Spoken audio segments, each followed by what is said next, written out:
vazhdojnë masakrat, gjenocidi, veprat cilët në shumicën e luftave të fundit nuk ke mujt me I pa. Dodhia më e fundit ishte shkatrimi I spitalit Kemal Abu Udvan.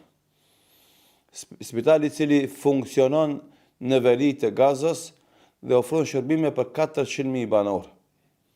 Edhe atë spital e shkatrun. Fillojnë edhe e granatojnë, fillojnë edhe e djegin këtë spital. I fundit që del nga spitali dhunshëm është drejtori I spitalit, Husam Abu Safia, I cili shifën e tani si ballafaqohet me tankset, shifën se nuk shifet fotografi bukur, mirë po tani e shef tenku I parë, tenku I dytë, I cili veç më ka shkatruar çdo gjë për rreth spitalit, e mbetet mjeku I cili ballafaqohet vetëm me këtë soldates ushtarake sioniste e cila mundohet të shkatron atë që ka mbet pa shkatru. Megjithëse shkatrimet janë të mëdha. Kjo tregon mendsinë e cila dominon te kjo ushtri. Mendësitë të cilën e kundërshtojnë edhe vet pjesëtarët e këtij popullit, vet izraelitët, se ka kalu çdo gjë normale. Andaj kjo që ndodhi me spitalin Kemal Abu Udvan në Gaza ishte temë e refuzimit, kundërshtimit, akuzimit të krejt shteteve për rreth. Ama normalisht mungon Këshilli I Sigurimit për të sjellë rezoluta. Mungojnë shtetet perëndimore për ta kundërshtuar këtë veprim dhe për ta ndalë ndihmën që japin këtij shteti okupator sionist. Dhe ata vazhdojnë me krimet e tyre. Andaj në lidhje me këtë ndodhi, tu kemi një deklaratë një mjekut shqiptar, I cili thotë kështu: kjo është foto e fundit e trimit të madh, drejtorit të spitalit Kemal Udvan, doktor Husam Abu Safia, I cili u rrethua nga tanke dhe forcat e shumta sioniste, u arrestua dhe maltretua dhe fati I tij nuk dihet pastaj. Edhe kjo është e vërtetë. Ata kanë marrë tash çka ndodh me të nuk dihet. Allahu e ruajt dhe e forcoft. Mirë, pa ajo që është më rëndësi për ta thonë është foto që do e mbaj mend historia. Kur organizatat botërore të mjekëve të flasin ndonjë gjë, t'ua tregojmë këtë foto atyre, të themi se asgjë s'keni bë kur është dash me reagu. Ajo që më la përshtypje shumë të mirë ishte edhe, do thot, deklarata ose poezia, të cilën e tha një hoxhi madh shqiptar më origjinë nga Shkodra që jeton në Amerikë, Sheikh Burhan Fili. Ai tha kështu guximi I doktorit: në renojat dhe gërmadhat mjeku I vetëm ec. Kjo qartë tregon se ora e burnisë në Gaza kur nuk nges. Me fanelën e bardhë mjeku nga spitali I shkatruar doli. Me gjuhën e guximit për masakrat në spital mbar njerëzimit I foli. Ky është doktor Husam Abu Safia që frigën poshtë ka.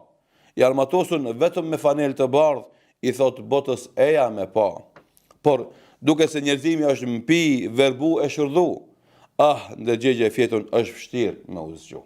Edhe realisht kjo është ajo që ndodh. Është vështirë ndërgjegjen e fjetun jo për të vdekun me e zgju, me e ringjall.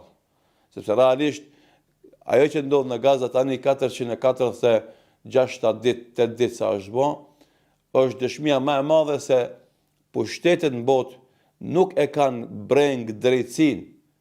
Ata, do thot, shkojnë rreshtohen me të fortin ose me atë që kanë interese.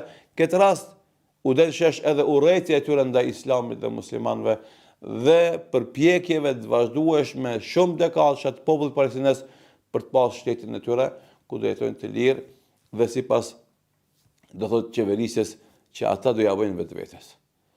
Edhe kjo padrejtësi ndaj popullit palestinez në përgjithësi dhe Gazës në veçanti ka më qenë mallkimi më I madh që ka me ka gjithë perëndimin konkretisht për dhe botën në përgjithësi, për shkak se kanë parapëlqyer me qenë publik dhe me përkra heshturazi ose konkretisht shtetin okupator sionist edhe mos me dalë në krah dhe ndihmë popullit të përvuajtur palestinez.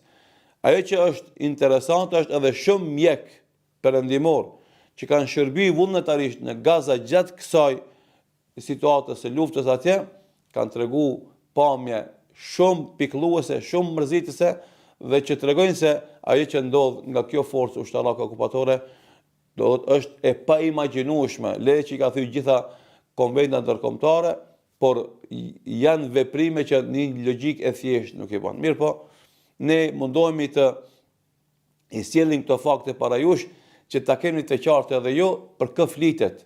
Dhe se kur flitet, kur merr guximin dikush, si që ndodhi në fillim, për ta mbrojtur këtë shtet okupator sionist, i themi t'ja përplasim fytyrës krejt këto fakte, këtë ndodhi, e t'i themi hesht ruje humanizmin tan, njerëzimin tan, përndryshe edhe ti do bish në nivelin e egërsirave, bishave, ashtu siç ka ra kjo pjesë e këtij popullit, kjo ushtri okupatore sioniste, i cili nuk ndalën duke bërë masakra në këtë vend, me tentativë për ta boshatish veriun e Gazës krejtësisht nga çdo qenie që ata ta kenë malet pastaj shkatrimin tërësisht të Gazës. Allahu i shkatroft zullumqarët, Allahu i ndihmoft popullit në Gaza, Allahu aletoft të ditë të vështira,